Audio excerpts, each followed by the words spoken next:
হালি শহরে হাওয়া গরম হয়ে ওঠে।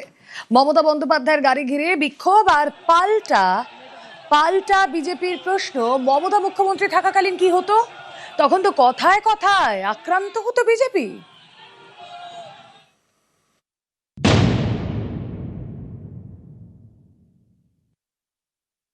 সিনিয়র পুলিশ ডিসির নেতৃত্বে পুলিশরা তাকে প্রপারলি সাপোর্ট দিয়েছে।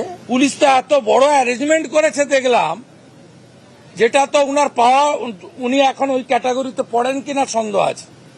কিন্তু আমাদের নির্দেশ আছে, প্রাক্তন মুখ্যমন্ত্রী 15 বছর ছিলেন, বয়সও হয়েছে, উনাকে যতটা সম্ভব পূর্ণ নিরাপত্তা এবং উনার সম্মান রাখা উচিত।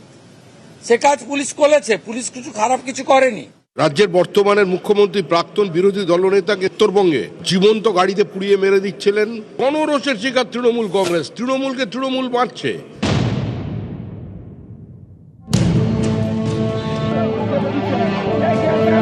আজ যিনি মুখ্যমন্ত্রী, কদিন আগে তিনি রাজ্যের বিরোধী দলনেতা ছিলেন। কোথাও গেলেই বাধার মুখে পড়তে হতো তাঁকে। 2024-এর ফেব্রুয়ারি সন্দেশখালীতে শাহজাহানের সন্ত্রাসের অভিযোগ। সন্দেশখালী যাওয়ার পথে রামপুরেই শুভেন্দু অধিকারীর কনভয় আটকে দেয় পুলিশ।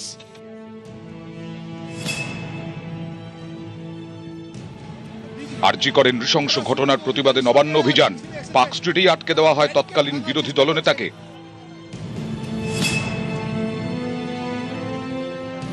2022-এর গণধর্ষণ কাণ্ডের প্রতিবাদে নদিয়ার হাঁসখালি যাওয়ার পথে রানাঘাটেই আটকে দেওয়া হয়েছিল শুভেন্দু অধিকারীকে।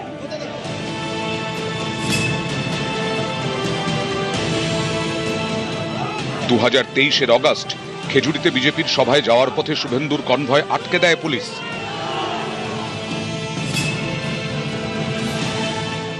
শুধু অভিযান নয়, রাজ্যপালের সঙ্গে দেখা করতে গিয়েও পুলিশি বাধার মুখে পড়তে হয়েছে শুভেন্দু অধিকারীকে। 2024-এর জুন ভোট পরবর্তী হিংসায় ভুক্তভোগীদের নিয়ে রাজ্যপাল সিভি আনন্দ বোসের সঙ্গে দেখা করতে যাচ্ছিলেন সে সময়ের বিরোধী দলনেতা। 144 ধারা রয়েছে, এই যুক্তিতে তাকে আটকে দেয় পুলিশ। বগটুই থেকে ভূপতিনগর তৃণমূল জামানায় এভাবেই বারবার পুলিশি বাধার মুখে পড়তে হয়েছে শুভেন্দু অধিকারীকে। এখানেই শেষ নয়, অনেক সময় তো সামান্য মিটিং মিছিল করার জন্য আদালতে যেতে হয়েছে তৎকালীন বিরোধী দলনেতাকে। আমাকে 104 বার হাইকোর্টে যেতে হয়েছে। আপনি অ্যাপ্লিকেশন করে দিয়ে কলকাতার রাস্তায় ভিক্টোরিয়ার সামনে ফিতা নিয়ে চলে যাবেন? কি মামার বাড়ি নাকি? ফিতা নিয়ে যাবেন মাপতে? কে অধিকার দিয়েছে আপনাকে? কে অধিকার দিয়েছে? পারমিশন প্রেয়ার করবেন, কোথায় দেব বলে দেব। আরে আপনাদের লোক প্রচুর লোক, লক্ষ লক্ষ লোক, 30 লাখ লোক হয়। 11 সালে তো ব্রিগেডে গেছিলেন, এবারেও চলুন না ব্রিগেডে যাই, দম আছে। রাজ্যের বর্তমানের মুখ্যমন্ত্রী প্রাক্তন বিরোধী দলনেতাকে উত্তরবঙ্গে জীবন্ত গাড়িতে পুড়িয়ে মেরে দিচ্ছিলেন। গণরোষের শিকার তৃণমূল কংগ্রেস, তৃণমূলকে তৃণমূল মারছে। নিউজ 18 বাংলা।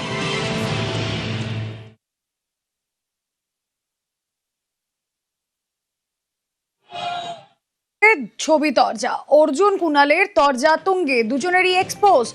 বিক্ষোভকারীরা বিজেপির বলে দাবি কুণালের, আর অন্যদিকে হামলাকারীরা তৃণমূল কর্মী বলে দাবি অর্জুনের। একদিকে কুণাল ঘোষ, অন্যদিকে অর্জুন সিং।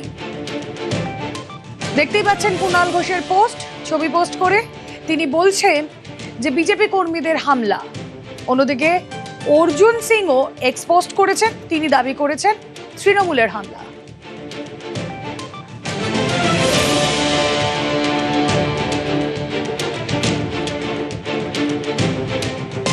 কমলাধিকারীর সঙ্গে যে ওখানকার চেয়ারম্যানের সঙ্গে দৌড়চ্ছে, এই দেখুন ছবিটা, এই লোকটাই কাদা ফেলেছে। তো তার মানে পুরো ফেব্রিকেটেড ছিল। মমতা ব্যানার্জি এই যাওয়াটাকে হাইলাইট করা যায় না, এইসব নাটক করেছে। দেখো সেম পার্সন।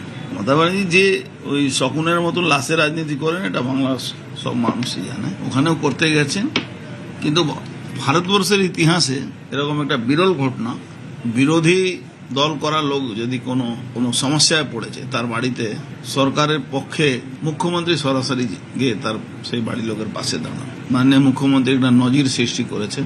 আশা করি সবাই যাতে এরকমই মনোভাব নিয়ে রাজনীতি করুন। রাজনীতি মানে যুদ্ধ না, দ্বন্দ্ব না, রাজনীতি মানে সৌজন্যতা হওয়া দরকার।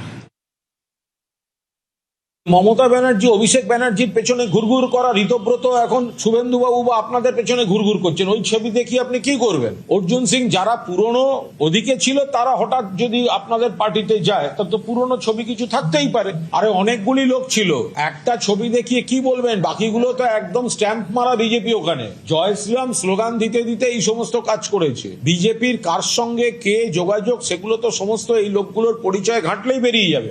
যার সঙ্গেই থাকুক, হামলা যখন করেছে আপনি অ্যারেস্ট করাবেন না কেন?